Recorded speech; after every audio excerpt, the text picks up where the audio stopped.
¿Qué tal? Muy buenas noches, sean bienvenidos a una nueva emisión de su programa Criterios, en el cual en esta ocasión estaremos dialogando de esos temas de coyuntura que han tenido dialogando a la sociedad por más de una semana.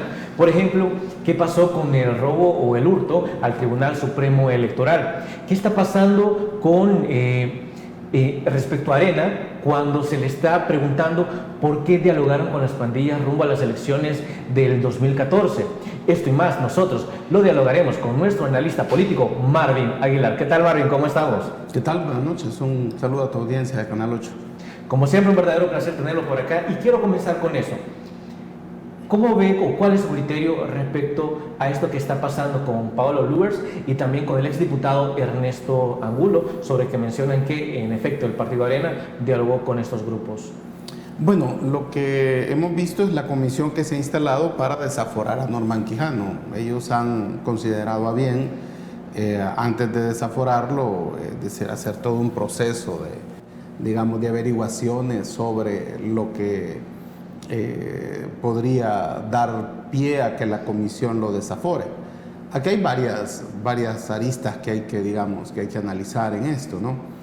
En primer lugar, yo creo que ya la comisión y el pleno ha decidido que lo va a desaforar, ¿no? Creo que todo esto es parte de hacer un procedimiento para que después no se acuse que se han brincado los procedimientos constitucionales, ¿no? Pero ya a nadie le sorprendería que lo desaforaran, pues hasta puede parecer que eso ya está dicho, que va a ser así, ¿va? Es un hecho, ¿no? Ahora bien, el llamar a todas estas personas que han estado involucradas en el tema de las treguas, porque han habido varias, nos hace quizás darnos cuenta de algunas cosas, que creo que es lo más importante de lo de la comisión. Vamos a ver, Paolo Luers estuvo y tiene abierta una causa en los tribunales precisamente por la tregua de 2012. Y lo que se está procesando a Norman Quijano, lo que se pretende procesar, si es desaforado por el Parlamento Centroamericano también, no solo por la Asamblea Legislativa salvadoreña, es por 2014, ¿no? Un acuerdo que Arena tuvo que haber hecho, al parecer, para la segunda ronda de las elecciones de 2014, donde por medio del alcalde de Ilopango y Ernesto Mason, que era diputado en ese momento, se reúnen en una casa en el lago de Ilopango con pandilleros y ahí al parecer entregan dinero, ¿no? Que hay un video, hay fotografía de Ernesto Mason con ese dinero. Pero esto se ha establecido que fue como un pago para las pandillas para no impedir salir a votar a la gente de Arena en la segunda ronda del 2014. Que según parece ser, Arena había detectado que en la primera ronda se evitó que gente de Arena o en sectores que posiblemente ellos podían ganar salieran a votar. Entonces el acuerdo con las pandillas fue darles ese dinero o pagarles un dinero para que dejaran salir a votar a la gente. Alegan que no es el hecho de que trataron de comprar votos, no que votaran por ellos. En ese sentido, se ha visto que son dos cosas como muy distintas. Prácticamente en la Asamblea Legislativa de lo que vimos que habló Paolo Luers o en lo que se enfocaron a preguntarle era sobre su involucramiento en el proceso de la tregua en el que él participó junto con Raúl Mijango y Monseñor Fabio Colindres. Entonces uno esperaría que mandaran a llamar también a los otros integrantes de la comisión. No sé cómo estará de salud Raúl Mijango, ¿verdad? Porque estaba bastante grave de salud. Entonces quizás no podría asistir, ¿verdad? Pero Monseñor Fabio Colindres también podría asistir en el mismo plan, ya que se enfocaron en la tregua de 2012. Paolo Luers no tuvo nada que ver, al parecer, con las negociaciones que hace Arena con, para 2014. Hay un testigo criteriado que involucra a Paolo Luers, como un emisario de Arena que les entrega $100,000 en una oficina en la zona rosa. Entonces, Paolo Luers ha negado eso. Y eso es precisamente lo que está en un juicio ahorita. Está por determinarse si Paolo Luers hizo eso, ¿no? Entonces, creo que no no se abonó nada a la causa de Norman Quijano, que era lo que está tratando la comisión, porque casi todo, cuando tú ves digamos, la entrevista que le hacen o el interrogatorio, es prácticamente centrarse en la figura de Pablo Lugar en la tregua de 2012, que no tiene nada que ver con este. Es decir, están dejando a Norman de fuera. En el caso el interrogatorio a Pablo Lugar, sí, o sea, prácticamente se centró en la tregua, ¿verdad?, de 2012 y no en los eventos de 2014, que son por los cuales se acusa a Norman Quijano.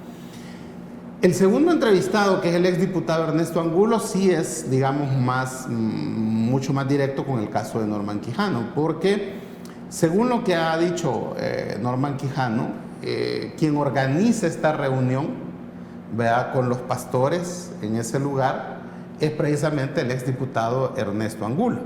Al parecer él pertenece a una de estas iglesias cristianas evangélicas y decide proponerle al candidato Norman Quijano en aquel momento una reunión con los pastores.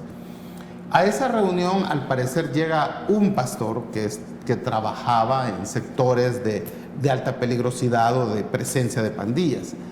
Ahí pueda que hayan abordado el tema sobre qué proyectos, digamos, puede realizar él en caso de ganar para desarrollar esas zonas donde hay, digamos, presencia de base social de las pandillas y por ende también de pandilleros, ¿no? Entonces, creo que la conversación se centra en proyectos que Norman Quijano se compromete a hacer, y hay un audio de eso. O sea, hemos sabido de esa reunión porque hay un audio. Ese audio ya fue presentado en la Asamblea Legislativa. Entendería que esta comisión va a volver a pedirle a la Fiscalía ese audio. Es un audio que dura como mucho, no sé, como una hora, algo así, ¿no? Es un audio bastante largo porque es una reunión, obviamente, ¿no? Pero la versión que circuló en su momento y que le escuchamos, no hay allí, fíjate, que yo la he escuchado, en esa versión, una expresión de parte de Norman Quijano de comprometerse, por ejemplo, a decir, les voy a dar dinero a las pandillas para que voten por mí, o para que dejen votar a la gente por mí en sus comunidades, o para que no haya, digamos, retención de DUIs a la gente de Arena para que salgan a votar. No hay nunca en esa, digamos, en esa grabación que sí circuló, esa clase de declaraciones directas de Norman Quijano, que podrían llevarnos a concluir que efectivamente ha cometido fraude electoral al pactar por dinero con las pandillas un beneficio para su candidatura presidencial en aquel momento, o de asociaciones ilícitas, ¿verdad?, por ponerse de acuerdo para, facilitar el voto a favor de o en contra de, ¿verdad?, también. Entonces no existe eso. Por eso fue que en su momento la comisión que evaluó desaforar a Norman Quijano concluyó que en el audio, que fue la prueba que presentó Raúl Melara, el fiscal general de esa época, no había allí una consistencia que incriminara directamente a Norman Quijano como que hubiera cometido un delito, ¿va? Y por eso no lo desaforó la Asamblea Legislativa en su momento. Es interesante, digamos, ¿verdad?, si hoy esta comisión va a escuchar el audio, porque falta también que le mande la Fiscalía el audio y determinen si allí, y ojalá que se haga público, digamos, todo el audio para que podamos escucharlo, sería interesante, para determinar qué es lo que se dice allí y poder de alguna manera poder concluir si hubo o no hubo, digamos, ilícitos, en base a lo que se oye, claro, se oye en esa grabación. Hasta ahora, lo que se ha sostenido es que no hay ahí una incriminación de parte de Norman Quijano en esa reunión con pastores. También siento yo que debería de llamarse a los pastores que están en esa reunión, ¿verdad? Y que los pastores digan qué fue lo que se trató y si se trató efectivamente el tema. Creo yo que nadie dudaría, claro, digamos, de la palabra de estos líderes religiosos, pero que si quiere la comisión quitarse ese estigma de que lo que están haciendo es un show o un teatro, deberían de llamar a Monseñor Colindres, que también participó en la misma comisión, digamos, mediadora que existió en aquel momento, en 2012, que no tiene nada que ver en realidad con lo de 2014, que es el desaforo de Norman Quijano, pero el punto es que llevaron a Paolo Luers. Okay. ¿Vea? Entonces, y también a los pastores que estuvieron, si van a oír la grabación, también a los pastores que participaron en esa reunión, que es la que se graba y es en la que se pretende decir que Norman Quijano se compromete a cierta clase de cosas con las pandillas. Ok. Marvin, me encantaría que también dialogáramos sobre otros puntos respecto a esto que se está dando, porque estamos hablando de que también se está incriminando al FMLN y que se prometió una determinada cantidad a estos grupos. Pero eso, luego de la pausa comercial. Ya volvemos.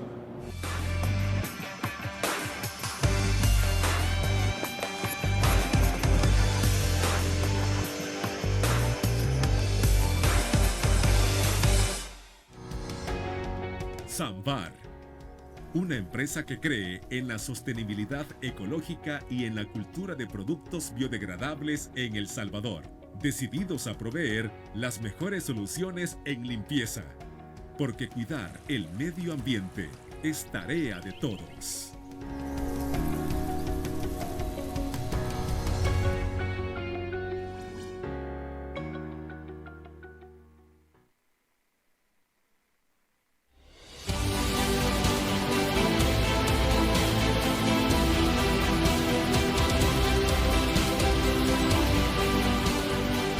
Nuestro compromiso, nuestra pasión, son algunas de las cosas que nos caracterizan como salvadoreños.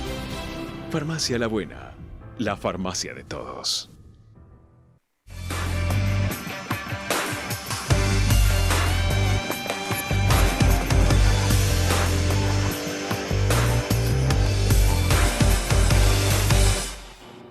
El intento para desaforar a Norman Quijano ha sacado muchísimo a la luz, incluso más que el hecho que el mismo Norman Quijano estuviera implicado, sino que los partidos políticos como Arena en aquel entonces estuvieron más implicados que el mismo Norman. Entonces, ahora corresponde mencionar qué tan implicado estuvo el partido en aquel entonces de oposición, el FMLN, y si en efecto, como dice una de estas personas, se había dialogado de entregar más de $100 millones del erario público a estos grupos delincuenciales. Marvin, ¿qué opina al respecto? Es que lo que ha dicho Norman Quijano en relación a esos 100 millones es que él habló de obras, ¿verdad? De infraestructura que podían hacerse en las comunidades y que incluso a día de hoy todavía se necesitan esas obras, pues, o sea, es decir, que tú vayas a hacer, si tú revisas, por ejemplo, solo en el área del Gran San Salvador, cuántas comunidades están bajo control de las pandillas y las necesidades que esas, digamos, tienen de abastecer de diferente infraestructura o servicios básicos, los necesitan aún a día de hoy. Por ejemplo, el Ministerio de Vivienda ha presentado esta semana un interesante plan de rehabilitación del centro histórico de San Salvador y se habla de que podían beneficiarse con esa, digamos, recuperación del centro histórico de San Salvador, a beneficiarse como 300 familias con viviendas. Entonces, y resignificar el centro de San Salvador pasa por invertir en territorios controlados por las pandillas. Entonces tú no puedes decir que si se va a intervenir el centro histórico se hace con el objetivo de beneficiar a las pandillas. O si se van a gastar en la resignificación del centro histórico de San Salvador 100 millones, 200 millones, no puedes decir que significa que se los estás dando a las pandillas. Entonces yo entendería que eso es lo que explicó Norman Quijano en su momento cuando se le intentó desaforar, ¿te acuerdas? En la legislatura pasada, que esto ya lo vivimos, pues. Claro. Entonces lo que estamos haciendo es como que reviviendo otra vez las mismas declaraciones que se repiten. Ahora, en este caso es interesante porque acordémonos que por lo que se está procesando a Norman Quijano es por las elecciones de 2014, por la intervención de 2014. Y ahí habían 3 candidatos importantes, que eran obviamente el FMLN, que buscaba mantenerse en el poder, con Salvador Sánchez Serén, Arena, que buscaba, digamos, recuperar el poder, ¿verdad? Y Antonio Saca, que buscaba un segundo periodo. Que en aquel entonces iba como por unidad. Que era una coalición de Gana, PCN y PDC. Entonces, digamos de que es lo interesante que ha dicho Paolo Luer, que Gana habló con las pandillas también. Ahora, cuando tú revisas el histórico de treguas que hay en El Salvador, qué gobiernos han hecho negociaciones con las pandillas, el que se tiene prueba es de Antonio Saca. Entonces, Antonio Saca ya había tenido un acercamiento con algunas pandillas, ¿verdad? Para bajar la cantidad de homicidios.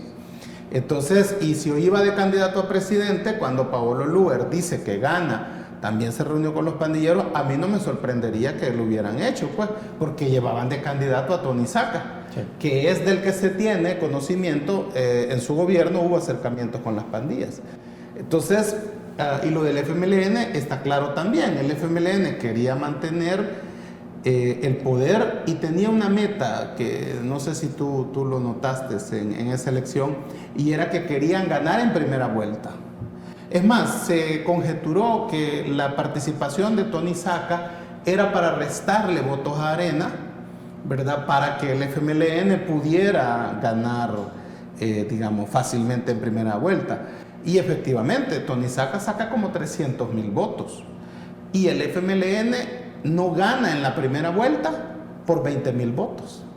Entonces, si te fijas, fue bien mínima, digamos, ¿verdad? O sea que la estrategia que se planificó para las elecciones de 2014, cuando ya pones las piezas en su lugar, en perspectiva histórica, te das cuenta que ahí había un rol. El rol de Tony Saca quizás no era ganar la presidencia de la República.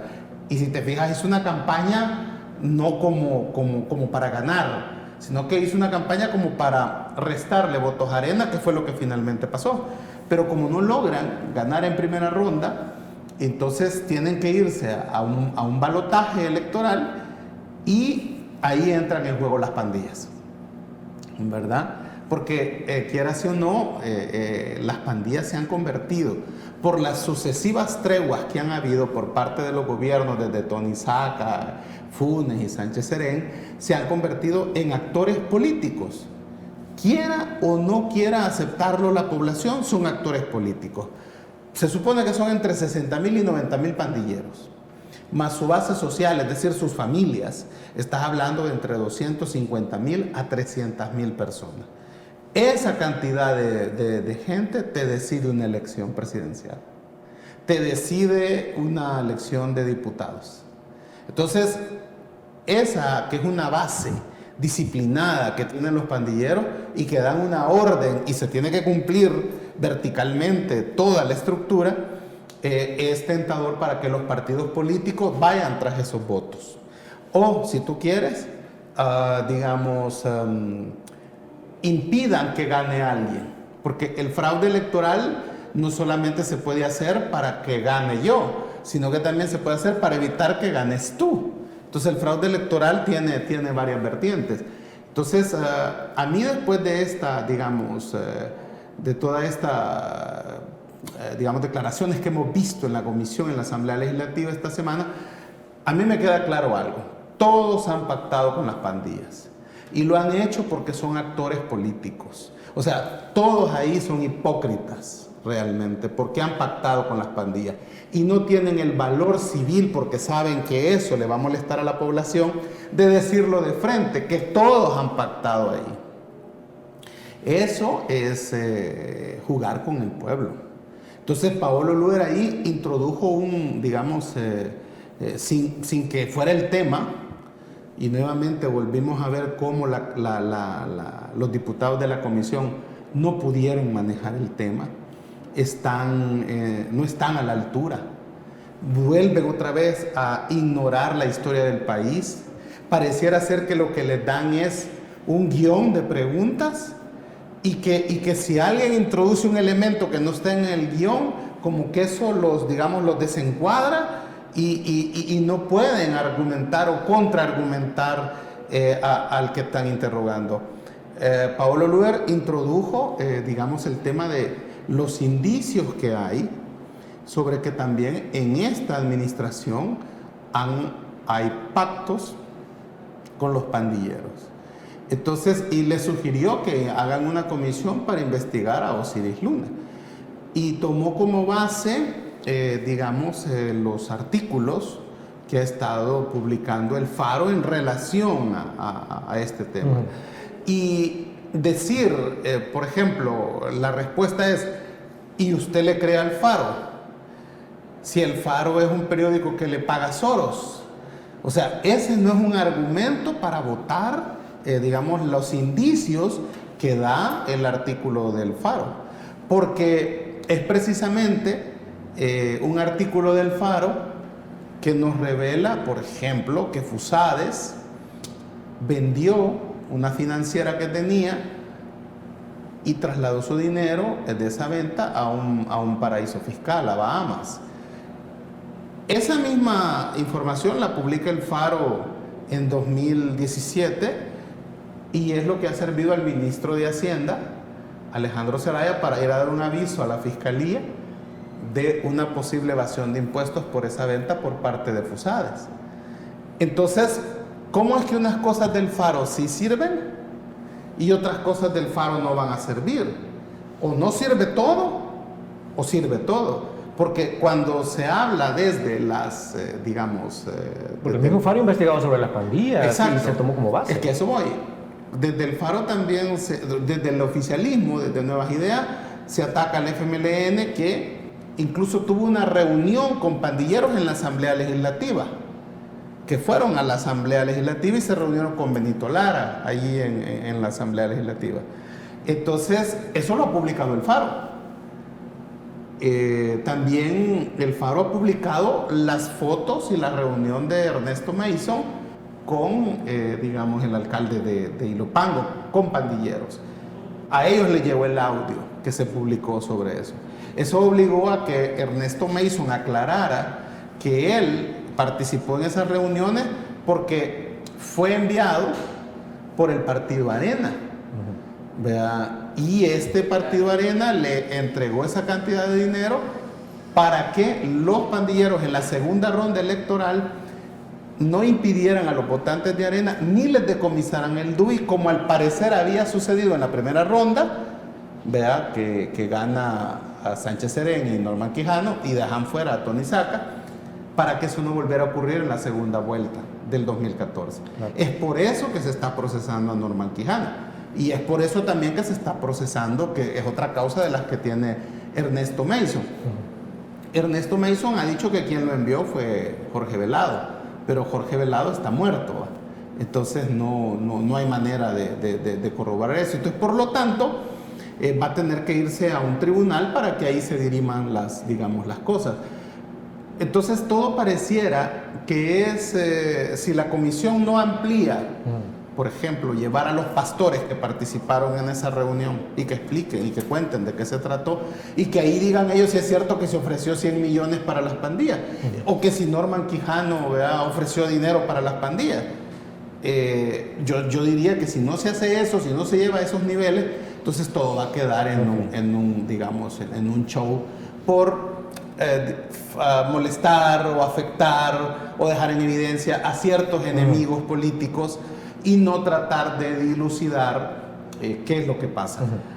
Y yo diría que como conclusión de esto, que la comisión o digamos Nuevas Ideas debe de entender que va a llegar un momento en que va a cambiar la correlación de fuerzas en la Asamblea Legislativa y que se puede instalar una comisión, sí, para investigar los indicios que ha publicado el Faro, que Osiris Luna y otros miembros del gobierno han estado en negociaciones con las pandillas. Entonces, otra comisión sí va a mandar a llamar a estos funcionarios, otro fiscal va a poder procesar a estos funcionarios, entonces deberían ellos de tratar de hacer las cosas lo más imparciales, objetivas posibles, tratar de llegar a la verdad y no solo para afectar a adversarios políticos, que es lo que está apareciendo. Okay. Marvin, en otro orden de ideas, me encantaría saber cuál es su criterio respecto a este supuesto espionaje que están recibiendo algunos medios de comunicación digital. Pero eso, luego de la pausa comercial. Ya volvemos.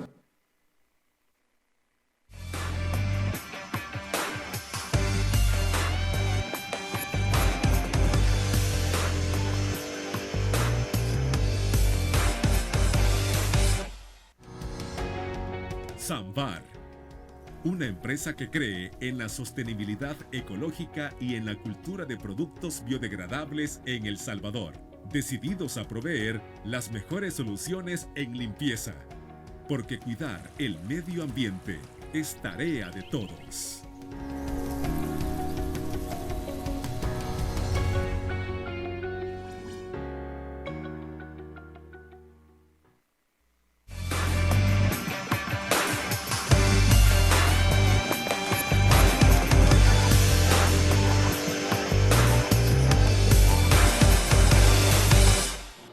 Entre la diversidad de temas de coyuntura, como ya vimos, se encuentra este proceso de desafuero contra Norman Quijano, pero también algo de lo que se ha hablado muchísimo es este denominado intento de espionaje hacia algunos medios digitales como El Faro. ¿Será que esto en efecto se está dando? ¿Será que es intervención del Estado? ¿Es intervención de otros entes? ¿Cuál será de verdad? ¿Cuál es su criterio? Marlene. Bueno, vamos a ver, hay que decir algo. No es nuevo que en el país el gobierno intervenga teléfonos, precisamente porque existe esa cultura de espionaje político. Es que se hizo una ley especial para las escuchas telefónicas, se creó una ley que establece que solo se va a poder intervenir los teléfonos de alguien con orden judicial y a petición de la Fiscalía General de la República, porque hay una investigación en proceso y que es de mucho interés para la Fiscalía poder determinar bien cómo es la trama del delito que está investigando. Ya hubo un fiscal que tuvo que disculparse y tuvo que pagar por un delito porque estaban espiando al padre Toño Rodríguez. Entonces, en las escuchas que hacían al padre Rodríguez, lo hacían por el hecho de que él ayudaba a pandilleros, estaba en una zona, digamos, controlada por unas pandillas, y resulta que entendían que él les prestaba cierta ayuda. Entonces la Fiscalía determinó que había que intervenir el teléfono del padre Rodríguez porque iban a ver qué clase de ayuda era que le daba, ¿no? Para poder descubrir si ahí había otra clase, digamos, de ayuda y que no fuera solamente el apoyo espiritual o pastoral que puede hacer una iglesia, ¿no? Entonces el fiscal, dentro de todo el proceso de escuchas, obtienen unas grabaciones de asuntos personales del padre Rodríguez, ¿no? Estas grabaciones que no abordaban nada del delito que se está investigando, pero sí abordaban cosas personales del padre, fueron utilizadas por el fiscal para extorsionar, ¿verdad?, a gente para que confesara o dijera cosas que le interesaban a la fiscalía que se dijeran. Se pudo comprobar ese delito, ¿verdad? Y el exfiscal general tuvo que pagar también, fue otro de los juicios que tuvo que enfrentar el exfiscal Luis Martínez por estar usando las grabaciones, ¿verdad? Es decir, la infraestructura del Estado, en este caso la Fiscalía General de la República, que es la que tiene un departamento de escuchas, y utilizarlas para extorsionar, para poder obtener declaraciones. Eso no es legal, eso no es ético, eso no debe de hacerse. Entonces, si se hace a ese nivel, pues entonces no debe de sorprendernos, no debe de quedarnos la menor duda de que a muchos de nosotros, incluso que estamos expuestos digamos, a los medios de comunicación y que somos voces independientes de nuestros análisis, nuestros teléfonos han de estar intervenidos. Yo en lo personal no me cabe la menor duda de que mi teléfono o mis conversaciones pueda que estén intervenidas.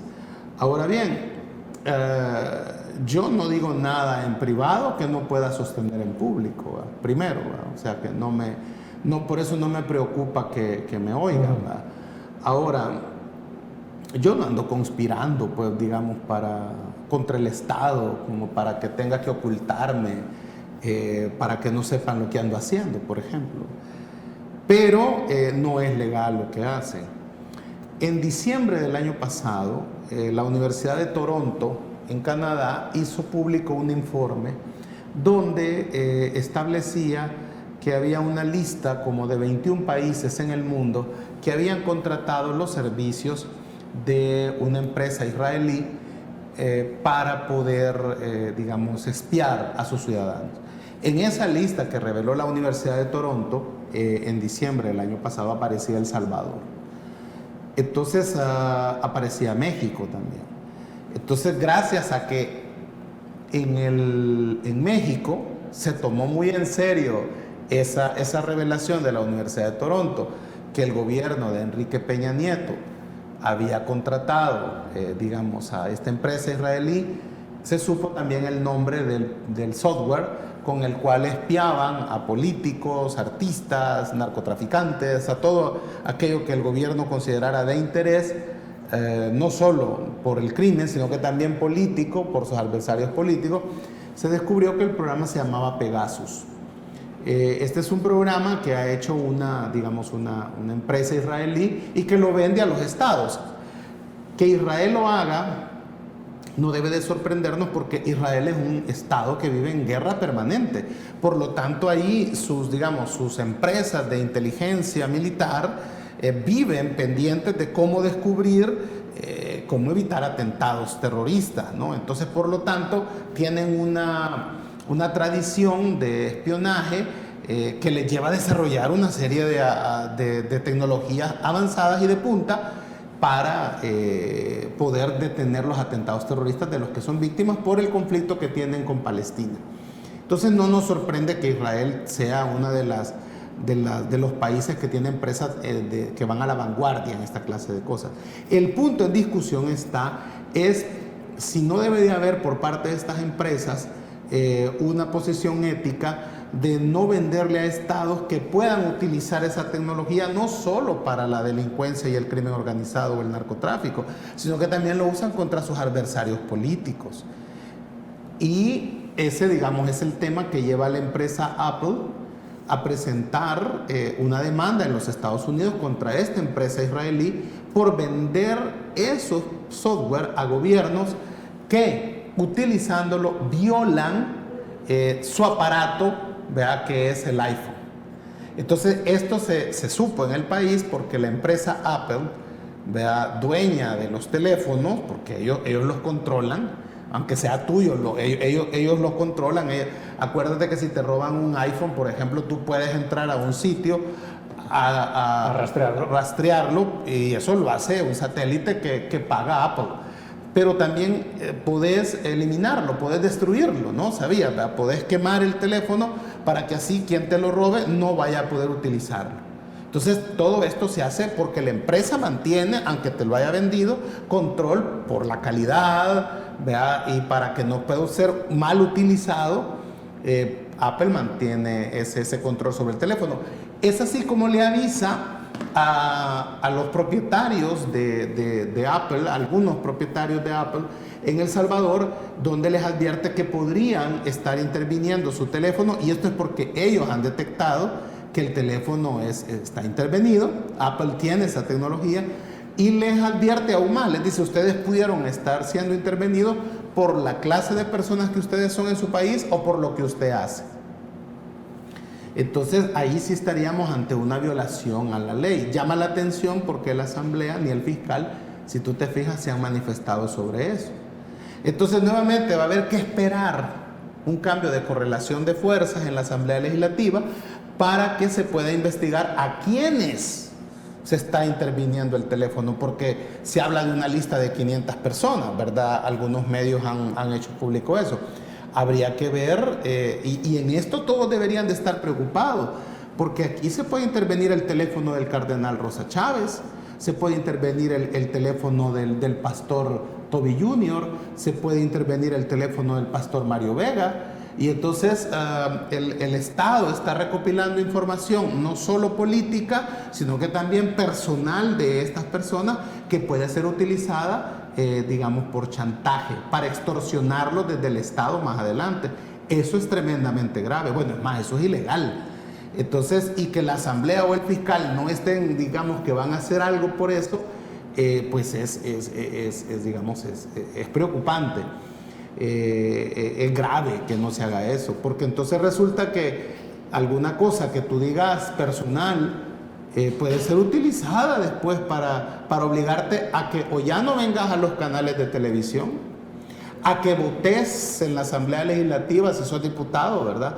A conveniencia de como te digan que quieran que votes, a que ya no opines, digamos, los líderes religiosos, a que no se metan en política, ¿verdad? Que mejor se dediquen a eso, a que este programa no salga al aire. Es decir, todas las implicaciones que lleva esto.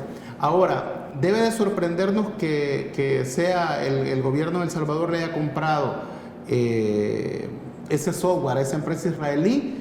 No, primero porque el que está a cargo de la Oficina de la Inteligencia del Estado está vinculado a una agencia de seguridad privada que tiene vínculos con israelíes. Okay. Por lo tanto, no sería extraño, no sería raro que se haga eso. Ahora, ¿quién es el responsable de estar implementando Pegasus, si eso es lo que se le ha comprado a la empresa israelí en El Salvador?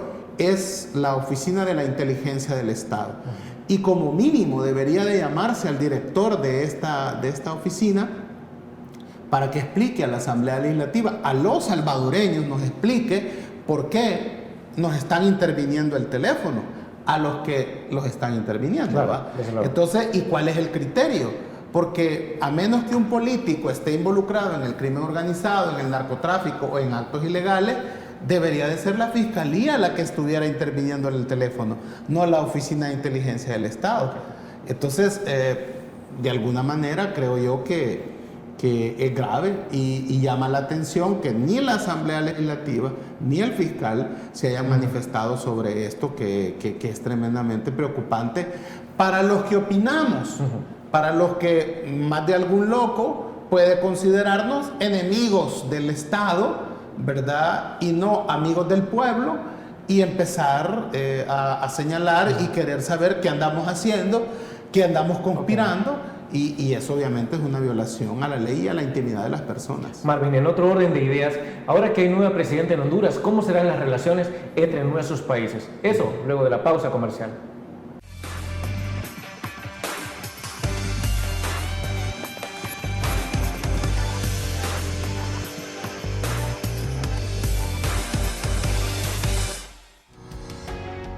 Sambar, una empresa que cree en la sostenibilidad ecológica y en la cultura de productos biodegradables en El Salvador, decididos a proveer las mejores soluciones en limpieza, porque cuidar el medio ambiente es tarea de todos.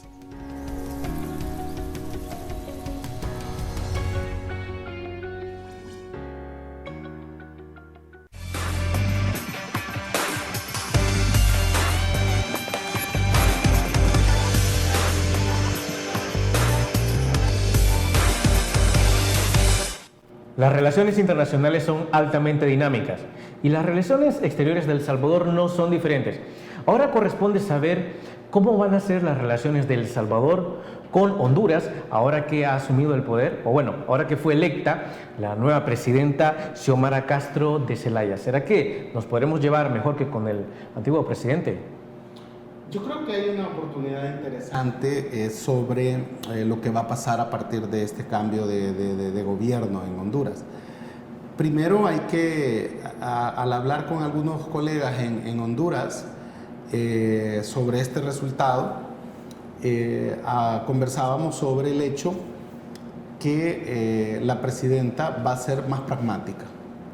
Es decir, llega un poco liberada de ese bipartidismo, ¿no?, tan rancio en Honduras entre el Partido Nacional y el Partido Liberal, y va a tener que ser por el antecedente con su esposo, con los Estados Unidos, que ocurre precisamente cuando Biden era vicepresidente de los Estados Unidos. Va a tener que mantener unas buenas relaciones con esta administración para evitar que se tensen las relaciones con este gobierno que va a comenzar. Estados Unidos, fíjate, no había nombrado embajador en Honduras, no hay embajador. Por la misma situación de que el Partido Nacional, que ya lleva 3 periodos en el gobierno, ha estado involucrado en el narcotráfico. Es más, su candidato presidencial, que era el alcalde de Tegucigalpa, ha sido señalado por tener vínculos con el narcotráfico. Entonces Estados Unidos, en esa separación que había castigado a Porfirio Lobo, expresidente de Honduras, después del golpe de Mel Zelaya, metiendo preso a su hijo por narcotráfico en Estados Unidos, incluyéndolo a él y a su esposa, la ex primera dama, en la lista Engel, ¿verdad? Y condenando al hermano del actual presidente de Honduras por narcotráfico, tenían unas relaciones bastante distantes. Es decir, nadie de la administración Biden quiere tener que ver con, ¿verdad? Sí, claro. Digamos, con ese gobierno. Entonces, la nueva presidenta va a tener que lograr que nombre un embajador, ¿verdad? Para poder establecer unas relaciones cordiales. Pero también ella viene del ala izquierda de la América Latina. Sus vínculos con digamos, los países del llamado socialismo del siglo XXI es evidente, es claro. Fueron leales con ellos cuando deponen del cargo a Mel Zelaya. Y por lo tanto va a manejar una especie de diplomacia pragmática en Estados Unidos. Honduras tiene 1.300.000 hondureños. En estos momentos, el principal ingreso de Honduras son 7.000 millones de dólares en remesas que mandan esta gente a Honduras. Por lo tanto, esto es importante para este nuevo gobierno. No pelearse con, digamos, ¿verdad?, con este socio comercial y migratorio importante. Pero tampoco va a olvidarse de el ala de izquierda, que es de donde ellos vienen, que es de donde ellos beben ideológicamente.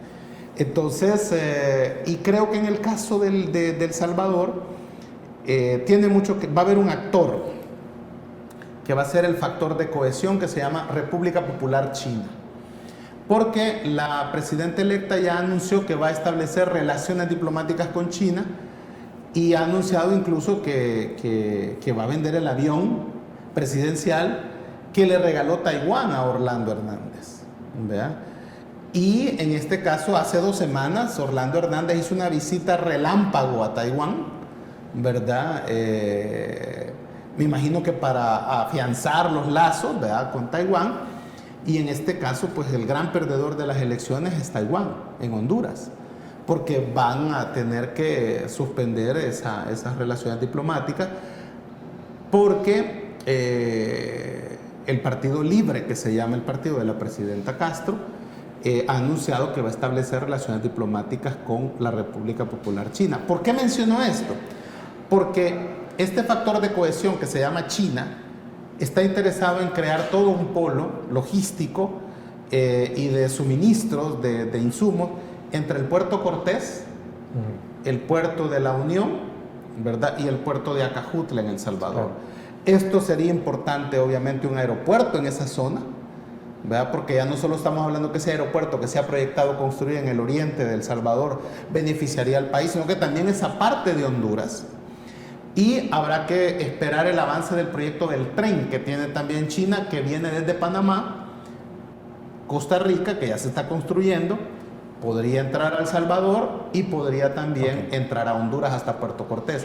Entonces, yo creo que Xiomara Castro va a ser como ese mediador entre El Salvador y Nicaragua para poder los 3 países explotar y desarrollar con el apoyo de la República Popular China el Golfo de Fonseca, en el plano de lo que siempre se ha pensado que podía servir el Golfo de Fonseca, un gran centro logístico para todos los 3 países y que puede generar un montón de fuentes de trabajo y desarrollo en esa zona. Ahora, ¿podrán haber relaciones pacíficas con El Salvador? Luego de la pausa comercial lo sabremos.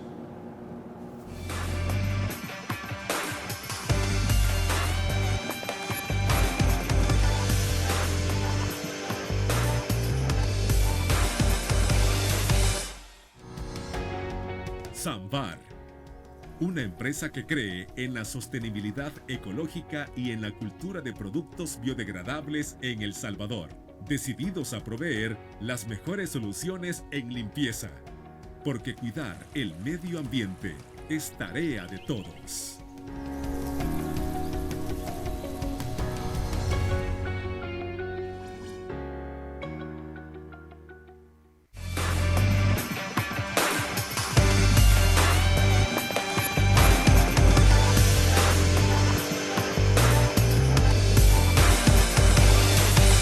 Amigos televidentes, hemos llegado al final de este programa. Seguiremos dialogando sobre estos temas tan importantes la próxima semana, pero no sin antes agradecerle la participación a Marvin Aguilar. Un placer. Un gusto de haber estado contigo en Criterios esta noche y también un saludo a toda la audiencia de Canal 8. Y a ustedes, amigos televidentes, muchísimas gracias por habernos sintonizado. Y como siempre, recuerde que el criterio más importante lo tiene usted. Que descanse.